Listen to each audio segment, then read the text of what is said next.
దుబ్బాక శాసనసభ్యులు కొత్త ప్రభాకర్ రెడ్డి గారు నిన్నటి రోజున అక్బర్పేట గుంపల్లిలో ధర్నా చేస్తూ కాంగ్రెస్ వారికి కాళేశ్వరం గురించి తెలియదని చెప్పడం వారికి ఎంత మతిమరుపు ఎంత అజ్ఞానం తెలుపుతూ ఉన్నది.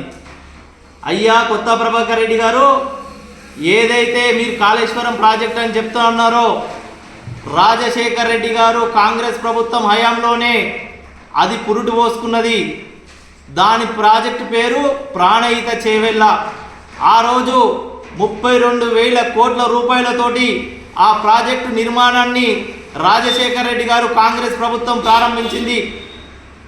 తాగునీటి అవసరాలతో పాటు సాగునీటిని అందించాలనే లక్ష్యంతో 36 లక్షల ఎకరాలకు సాగునీటిని అందించాలనే లక్ష్యంతో ఆ రోజు ప్రాణహిత చేవెళ్ళ అనే ప్రాజెక్టు నిర్మాణం చేస్తే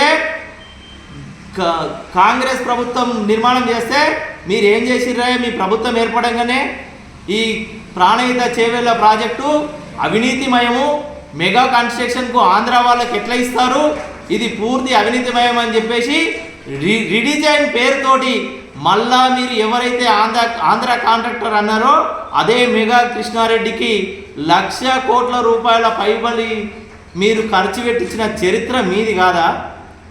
ఎందుకండి మీ దందనీతి?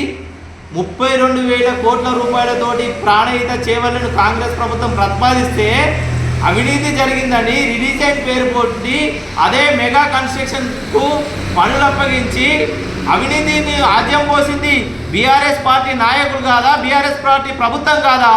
ఆ ప్రభుత్వంలో నువ్వు 2 సార్లు ఎంపీగా భాగస్వామి కాదా అని చెప్పేసి అడుగుతా ఉన్నాం. ఇంత దౌర్భాగ్యమైన పరిస్థితి మీది ఉండి మీరు దాంట్లో పనిచేసి మీరు కాంగ్రెస్ వాళ్ళకి తెలియదనడం మీ అవివేకానికి నిదర్శనం. అలాగే మీరు నిన్న యూరియా గురించి మాట్లాడారు. మా నాయకుడు చెరుకు శ్రీనివాసరెడ్డి గారు ఒక్కడే చెప్పారు, యూరియా అనేది కాంగ్రెస్ పార్టీకి చిత్తశుద్ధి ఉన్నది, మేము కొట్లాడతామని. మా నాయకులు పార్లమెంట్లో కొట్టడం వలన ఈరోజు 50,000 మెట్రిక్ టన్నులను యూరియాను కేంద్ర ప్రభుత్వము ఈ రాష్ట్రానికి ఇస్తుంది. వారం రోజులలో రైతులకు అందియగలుగుతున్నాం. ఇంకొకటి కూడా మీరు అర్థం చేసుకోవాలి కొత్త ప్రభాకర్ రెడ్డి గారు, నానో యూరియాను వాడాలి, రైతులు దీనివల్ల ప్రయోజనాలు ఎక్కువ ఉంటుందని చెప్పేసి కేంద్ర ప్రభుత్వం కూడా యూరియాను కోత విధిస్తుంది. ఇది కూడా మనం రైతులకు కొంచెం చెప్పాల్సిన అవసరం ఉన్నది. ఎందుకంటే గతంలో రైతులకు అధిక దిగుబడులు రావడానికి సాంకేతిక పరిజ్ఞానం ఉపయోగించడానికి కేంద్ర ప్రభుత్వం నానో యూరియాను ప్రవేశపెడుతుంది. రైతులు కూడా ఆ విధంగా నానో యూరియాను వాడడానికి కృషి చేయాలని చెప్పేసి తెలుపుతా ఉన్నాం.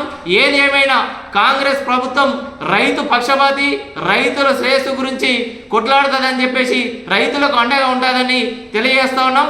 కొత్త ప్రభాకర్ రెడ్డి గారు, మీ చిల్లర మాటలు చిల్లర చేష్టలతోటి దుబ్బాక నియోజకవర్గ ప్రజలను ఆగం చేస్తూ ఉన్నారు. అది బంద్ చేసుకోండి. ఎందుకంటే దుబ్బాక నియోజకవర్గానికి మేలు జరిగే కార్యక్రమాలు ఏమైనా ఉంటే చేయాలని చెప్పేసి ఇట్లాంటి చిల్లర కార్యక్రమాలు మానుకోవాలని చెప్పేసి కొత్త ప్రభాకర్ రెడ్డి గారికి ఇది చెప్తా ఉన్నాం.